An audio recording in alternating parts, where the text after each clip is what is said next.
19-ാം നൂറ്റാണ്ടിന്റെ അവസാനത്തിൽ ജപ്പാനിലെ സമുറായി യുഗം അവസാനിക്കുന്ന ഘട്ടത്തിലാണ് കഥ നടക്കുന്നത്. മുൻ സമുറായിയായ സുജിറോ സാഗ തന്റെ കുടുംബത്തെ പട്ടിണിയിൽ നിന്നും കോളറയിൽ നിന്നും രക്ഷിക്കാൻ കഠിനമായി പരിശ്രമിക്കുന്ന ഒരാളാണ്. ഈ സമയത്താണ് കൊഡോക്കു എന്ന പേരിൽ കോട്ടയിൽ നടക്കുന്ന ഒരു വിചിത്രമായ മത്സരത്തെക്കുറിച്ച് അദ്ദേഹം അറിയുന്നത്. ഏകദേശം 292 പോരാളികൾ പങ്കെടുക്കുന്നു. മറ്റുള്ളവരെ കൊന്ന് അവരുടെ ടാഗുകൾ ശേഖരിക്കണം. കോട്ടയിൽ നിന്ന് ടോക്കിയോ വരെ നീളുന്ന ഈ രക്തരൂക്ഷിതമായ യാത്രയിൽ അവസാനം ജീവനോടെ അവശേഷിക്കുന്ന ഒരാൾക്ക് 100 ലക്ഷം yen സമ്മാനമായി ലഭിക്കും. ഈ സീരീസിന്റെ നട്ടെല്ല് അതിന്റെ അതിശയിപ്പിക്കുന്ന ആക്ഷൻ രംഗങ്ങളാണ്. ഹോളിവുഡ് നിലവാരത്തിലുള്ള വാൾപ്പയറ്റും ഫൈറ്റുകളും ഇതിലുണ്ട്. ആനിമേഷൻ സിനിമകളെ അനുസ്മരിപ്പിക്കുന്ന രീതിയിലാണ് പല യുദ്ധങ്ങളും ചിത്രീകരിച്ചിരിക്കുന്നത്. രക്തച്ചൊരിച്ചിലും വയലൻസും അല്പം കൂടുതലാണെങ്കിലും ആക്ഷൻ പ്രേമികൾക്ക് ഇതൊരു വലിയ വിരുന്നാണ്. പലരും ഇതിനെ സമുറായികളുടെ സ്ക്വിഡ് ഗെയിം എന്ന് വിശേഷിപ്പിക്കുന്നു. പണത്തിനു വേണ്ടി ദരിദ്രരായ പോരാളികൾ പരസ്പരം കൊല്ലുന്നതും അത് കണ്ടു രസിക്കുന്ന അധികാരവർഗവും തമ്മിലുള്ള സംഘർഷം ഇതിൽ വ്യക്തമായി കാണാം. പ്രധാന വേഷം ചെയ്ത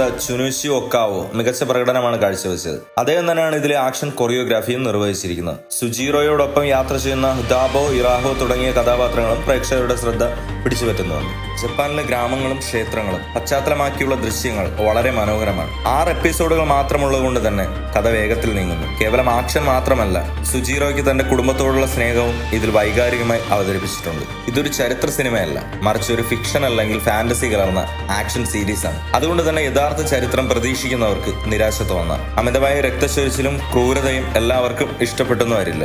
നിങ്ങൾ ഷോഗൺ അല്ലെങ്കിൽ സ്ക്വിഡ് ഗെയിം പോലുള്ള സീരീസുകൾ ഇഷ്ടപ്പെടുന്ന ആളാണെങ്കിൽ തീർച്ചയായും കണ്ടിരിക്കാൻ പറ്റിയ ഒരു കിടിലൻ സീരീസാണ് ലാസ്റ്റ് സമുറായി സ്റ്റാൻഡിങ്.